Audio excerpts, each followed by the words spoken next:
Hi everybody, my name is Heather Aston and this is my channel, TT's Trinkets and Treasures. My hair has had a mind of its own all day long. Been driving me nuts. Anyways, sorry about that. Those of you who watch me often know that I've been dealing with being sick and stuff, so I can't really wear any makeup right now. It's a whole thing. But I don't like you guys just seeing my hands, never getting to see my face, because that's not fun. But if that's your jam, I'm totally cool with it. It's just not, I like the interaction. Although nobody is talking back to me right now, but you know. So, guess what we're going to work on today? We are in our 28 days of men's jewelry challenge where I am making a new piece of jewelry every day from 4 weeks out to Father's Day. So, ladies, how many of you have a guy in your life that are obsessed with their sports team? Are you tired of the general, like, lackadaisical, like, cheap jewelry that doesn't really look good? Are you not wanting to wear it? Not wanting him to wear it? Need a gift he's not expecting? Well, I've got you covered. We are going to discuss elevated teen jewelry, and I'm going to show you how. Let me go down to the mat. After I take myself off of the screen, there we go. Okay, guys. So, those of you who know me know which team I root for. If you didn't before, you know now. We're with the Denver Broncos. We are huge fans. And I love these orange and blue banded agate. They're absolutely beautiful. My husband brought them home for me. I thought that he saw what I saw. But he was like, nope, I just thought they were cool looking. Look at these. Orange and blue. They're so pretty. You can always find a cool stone somehow that's going to elevate it up. And then I have some orange Botswana agate here. It's faceted. It's a little fancy, but it still looks good. And some matte lapis, which is a great blue color. And I know there are other blue and orange teams out there, but where's the best one? But anyways, also, I'm going to make a second one using amber with the lapis as well. That can either be an add-on or maybe a little something for you. So let's get started. I picked this one. It's my favorite. It has like the most banding and it goes through the blues and the oranges and the white, which is exactly what I was looking for. I'm still shocked that my husband didn't see it. Now, there is a hole big enough for, I believe, 1.5-inch leather. Yeah, the two would go in if you sat here and twisted it. Oh, there he goes. So 2mm would go in. So if your guy is a simple kind of guy, no muss, no fuss. Put this on, put a knot on either side, maybe one of the orange, one of the blue, one of the orange, or maybe just a knot, and you call it good. And he is good with that because it sits across his wrist. Easy peasy, lemon squeezy. So that's one option. That's not the option I want. What we are going to do is we are going to make a bracelet today using this. And then, like I said, I'm also going to make one using amber. So if your guy suffers from pain, anything like heart issues, amber is very good for all of that stuff. So you could totally tuck this in.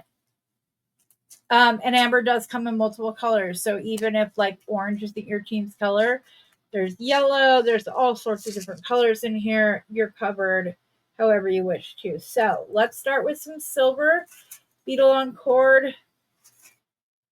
We are going to cut off about, I don't know, I'm going to say 10 inches.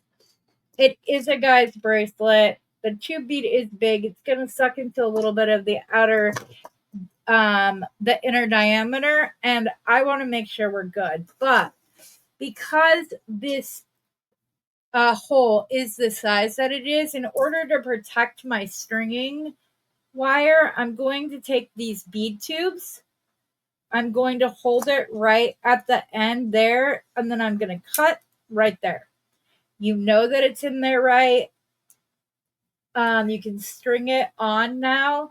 it will not only protect your stringing wire, but it will also keep your center bead in place. So you don't have to worry about it like messing with the stringing wire underneath. So there we go. We've got the blue, we've got the orange, we've got the white. Now, next step is we need to find a good spacer bead, silver spacer bead that will look good. It doesn't need to be all that flashy. We want it simple. We don't need anything like completely out there. We're just trying to elevate this up from, the kitty game and stuff. So let's see here. We've got these silver plated. I think these will be good right at where the hole is to kind of hide the bead tube, which is going to come in and out until you're finished with your bracelet. Just be ready for that. Okay, so yes, I like that. Perfect. Okay, then we're going to put on one of the orange and blue or the orange and white. It's orange Botswana agate, guys. Why did I say that? I know what it's called. And then we're just going to put another little spacer on either side. We're going to put some of the blue beads on.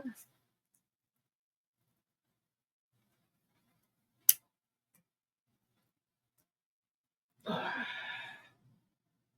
going to put it on here.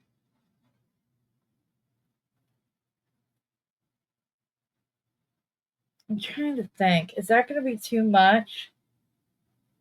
Do we just want to do that? Or do we want to go like orange, blue, orange, and then another one? Or do I like it every other?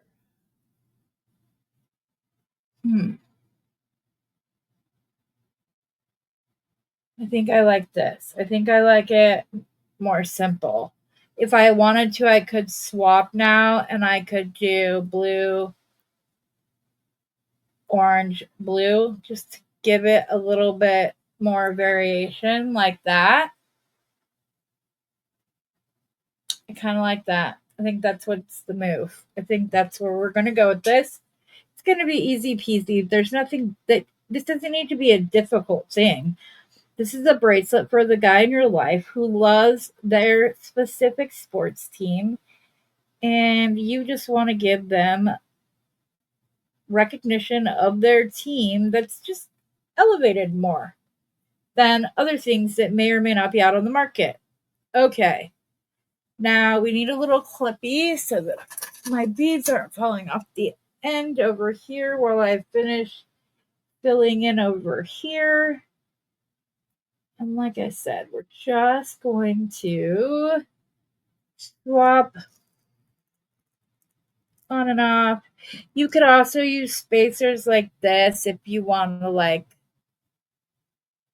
I don't know, make it more masculine. I don't know. I don't think it's necessary. I think the silver spacers do the job. No muss, no fuss. They're going to like it. They're going to like to be able to wear it down to the local watering hole. They're going to have something sporting their team that other people aren't going to have.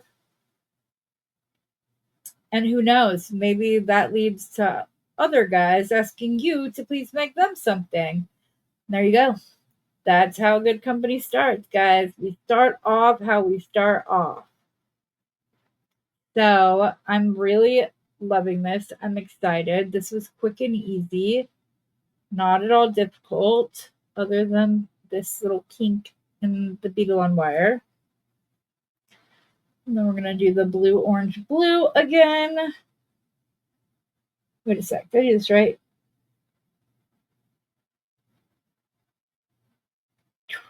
One. Okay, we did orange, blue, orange, blue, orange, blue, orange, blue, orange, blue, orange, blue. Why do I not have as many beads on the other side? Do I need to add them? Or do I have too many on this side? Yeah, this needs the blue, orange, blue over here still. but I'm going to need to see like where we're at as far as length, width, diameter, however you want to look at it. I need to put one of these on so I can wrap this up and around.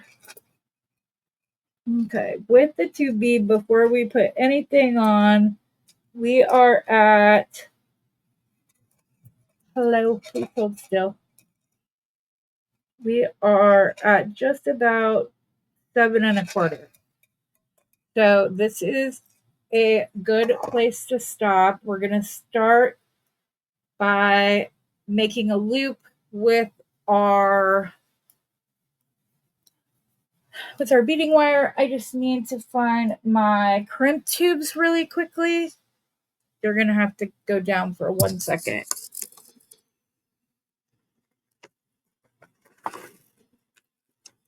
You guys know, it's not a Heather video unless Heather can't find something. Has to put you all on pause just to find it again. It's kind of becoming something I'm known for, though I really wish it wasn't.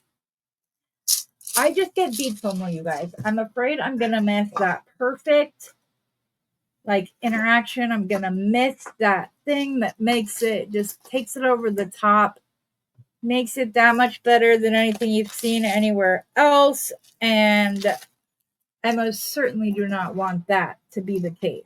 So we need to find my crimp tubes. I'll be right back, because I'll find it as soon as I pause it.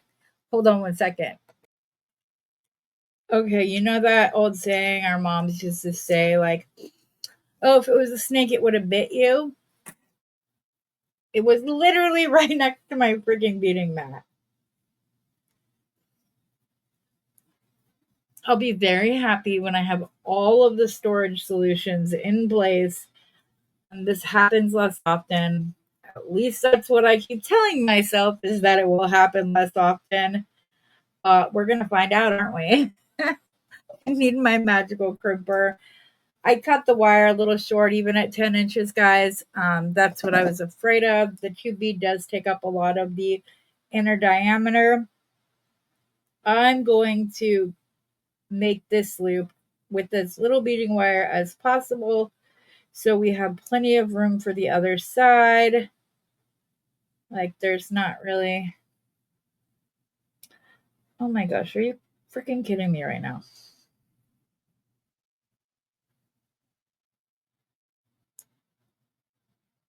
Okay.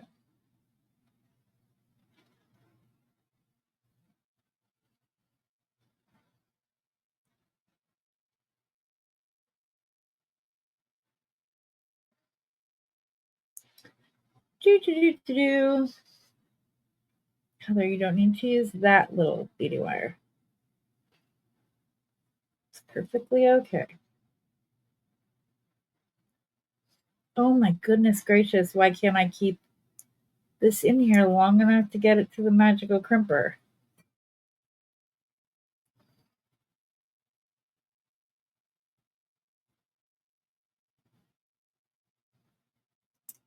Okay. Magical crimper. There's a concavity in the middle. You're going to take it, you're going to put that tube right in the middle, you're going to squish once. It's going to go from a round into an ravioli.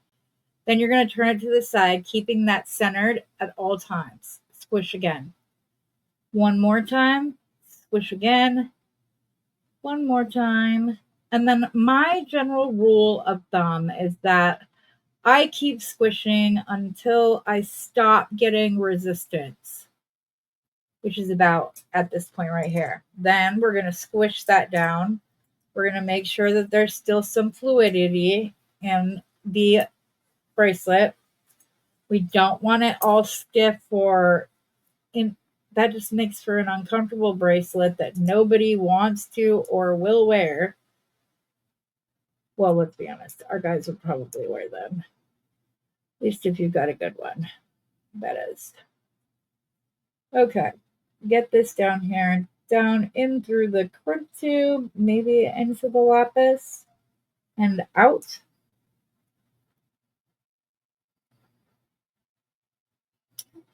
Yeah, that's what I thought. It's going to be right at that other bead.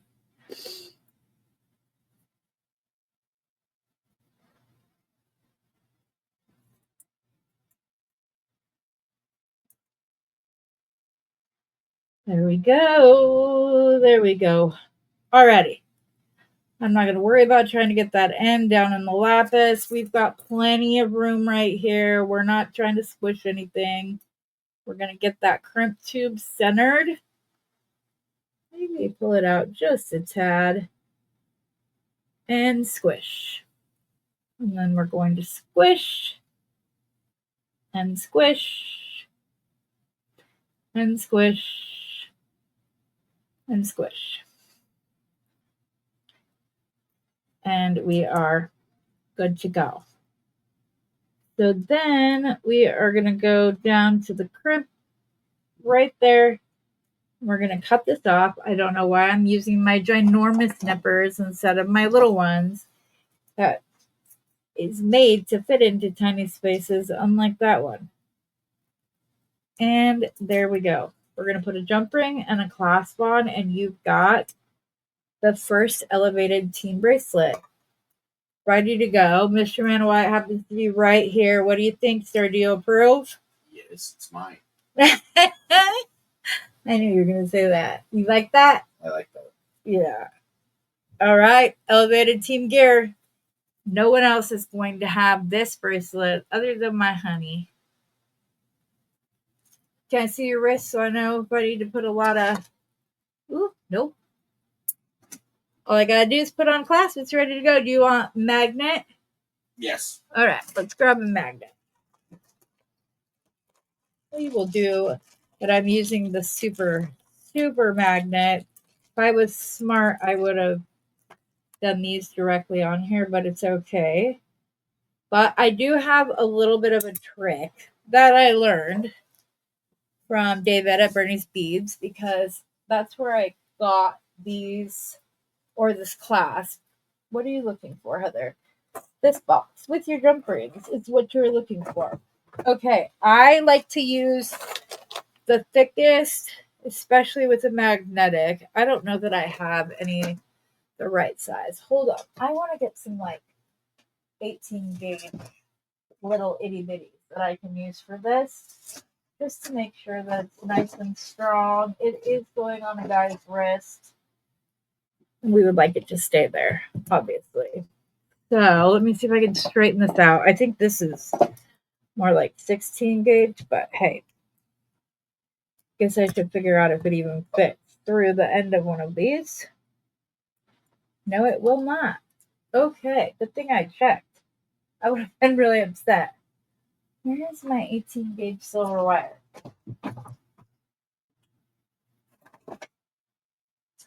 I believe that is.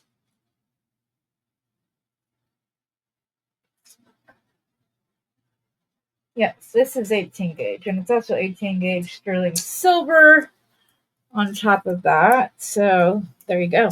So are these. These are sterling silver. So I almost just cut that wire off with the wrong cutters. Double flush cutters, so you always know that your ends are flush. There we go. I've literally been looking for this for goodness knows. So I'm happy camper right now. I'm going to grab my 6-step veil making pliers. And like I said, I want the smallest but strongest I have. So I'm going to use the first step, and I'm just going to twist around the mandrel until I'm out of wire.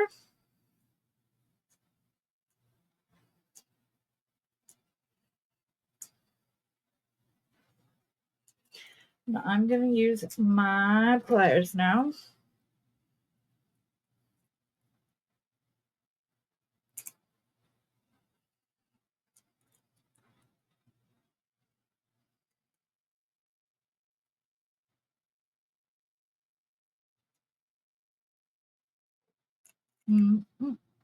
Sorry, I'm probably not even showing you this. I'm sorry, guys. I'm just using my pliers to bend down the outer heart. It is 18 gauge sterling silver wire, so It's not like cheap stuff.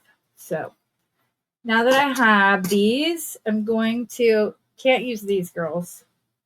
Not for this small, well, maybe you can. Let me see.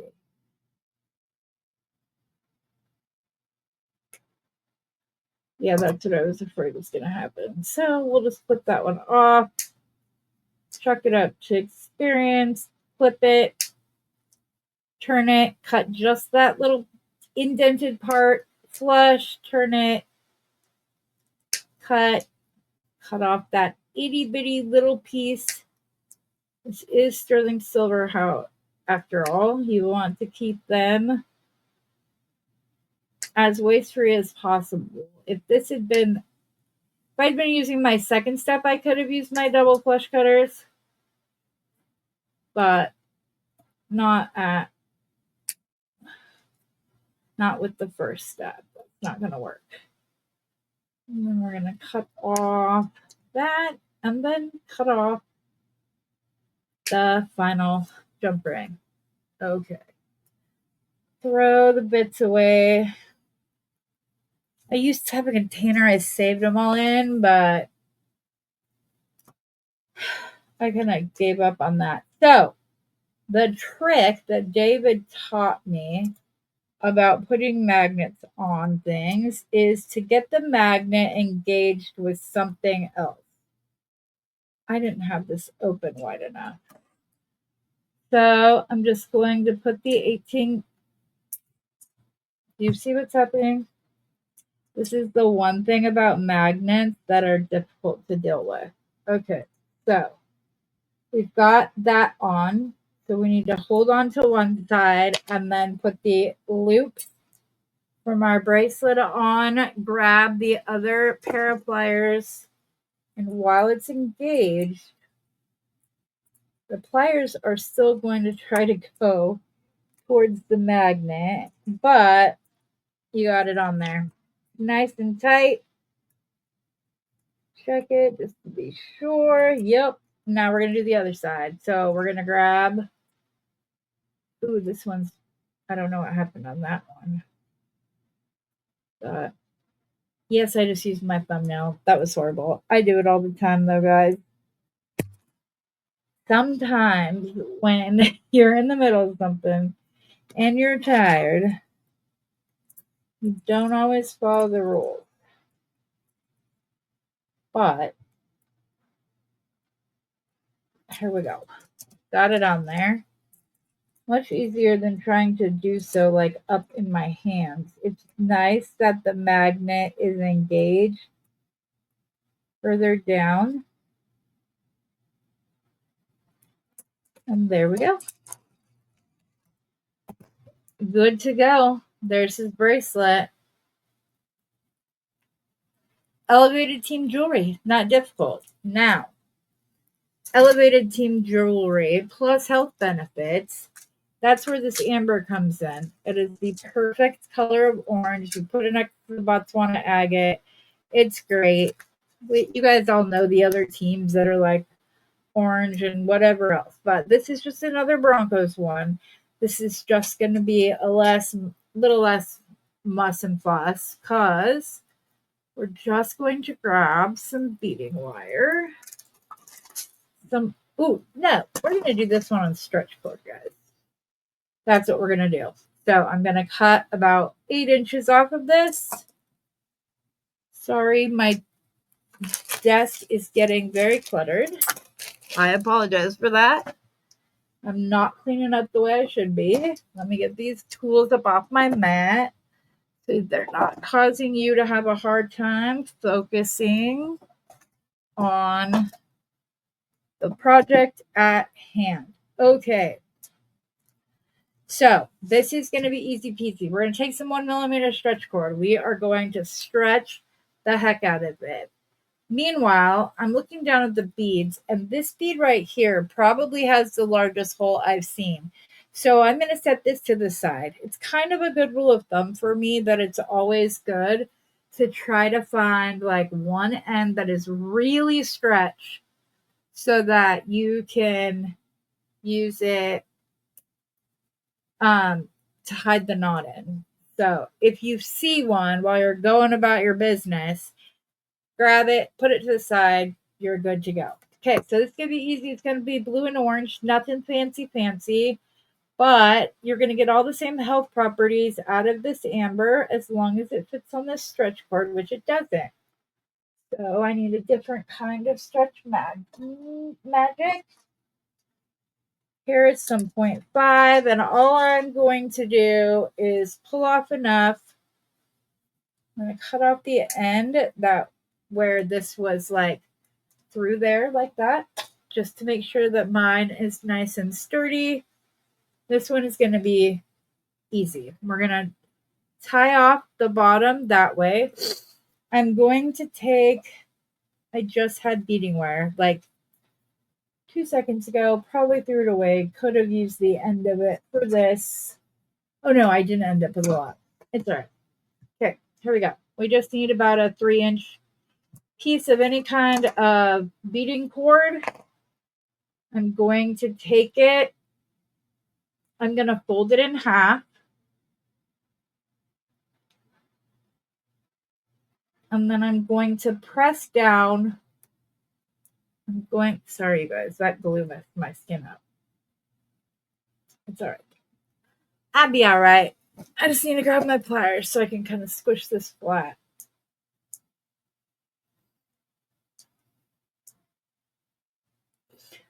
There we go.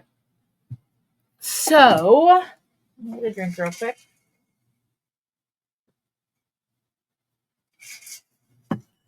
All we're going to do now is what I tried to do a few minutes ago. Now, again, this is 0.5. So once it's doubled up, it is the same thickness as the 0.1. And it's actually a little bit easier to knot. So all we're going to do is we're going to string on a blue. And then we're going to string on 3 pieces. Are you serious?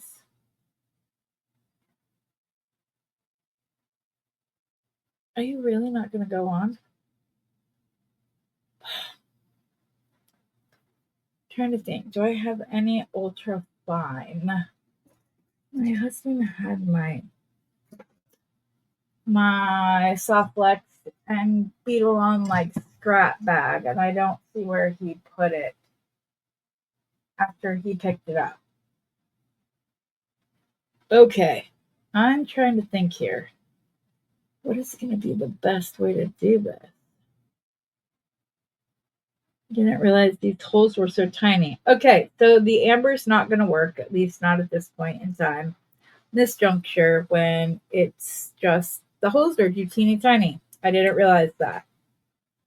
So let's go on to, I do have other amber that would work, but because of the size, it's a much smaller bracelet.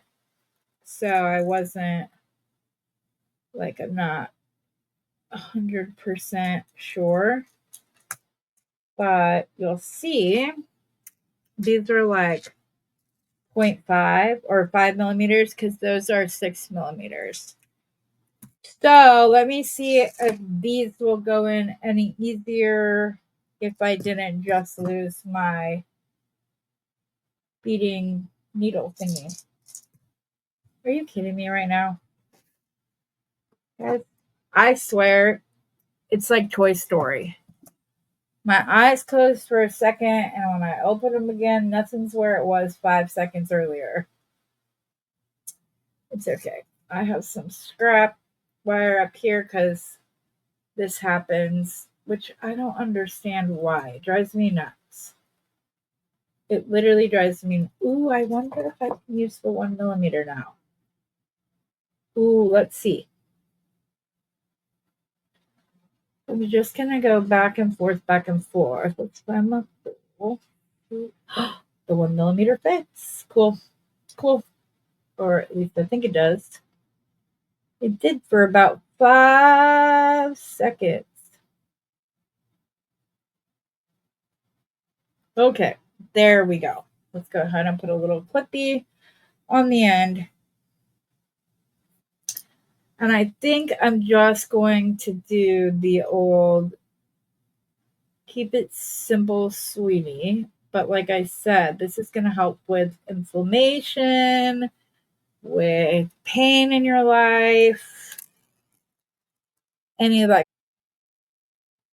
You guys, I just thought I was recording, did this whole bracelet, found out I wasn't. So let me walk you through it. It's way too late at night for me to start over. I color blocked the blue and orange, and then to go across the top of the wrist, I simply did blue, orange, silver, orange, blue, silver, blue, orange, and I did that to create some visual interest at the top of the wrist from here to here. Then I went straight back into the color blocking. That's the way I did it. I'm sorry you didn't get to walk through the process with me as it happened. We had to change this up because the bracelet was either too big or too small with the way that it was coming out when I was just color blocking the blue and orange together like this. So you could also make this exact same bracelet, do just this portion, and then do all blue or all orange, depending upon if you are more fond of one than the other. But guys, I'm sorry, I'm just not going to record this again. Take it all apart, start over again. It's been a very long day. This is like my fourth video today, so I'm excited to get these out. I got to get some things posted for you guys. And then I would like to work on a project that is not part of the men's 28 days of men's jewelry challenge. I'm very excited. I love this bracelet. I know it's simple, but it also stacks very well together. If your guy likes to do that, or if you like to do that. But I'm really happy with this one, and I'm really happy that he really liked it. And I could tell from the tone of voice he had when he talked about it that he genuinely likes it. So I'm happy about that. Thank you guys for sticking with me through the last few crazy weeks. I know it's been a lot. There's been the stuff with my son, and then I got sick, and I just appreciate all of you guys staying by my side, being patient with everything. All of the orders are out now. Our next sale is Wednesday, the 28th. If you're interested in coming, I'm trying to use beads that will be featured on Wednesday's sale. I'm going to work on that tomorrow some more. And I hope you guys have a wonderful rest of your Memorial Day weekend. Unless you're seeing this after that, I hope you had a wonderful Memorial Day weekend. Either way. All right, guys. Thank you so much for all your support. If you wouldn't mind, like, subscribe, leave a comment for me. I would greatly appreciate it. It helps out with the algorithm, I'm told. Don't understand how all that works, but that's how it works. So my crazy hair right here that just won't. Anyways, it's been one of those weeks. So thank you guys. I know I can be a little bit batty when I'm not feeling good and whatever else, but I hope you know that I appreciate all your guys' love and support. I appreciate you guys coming out.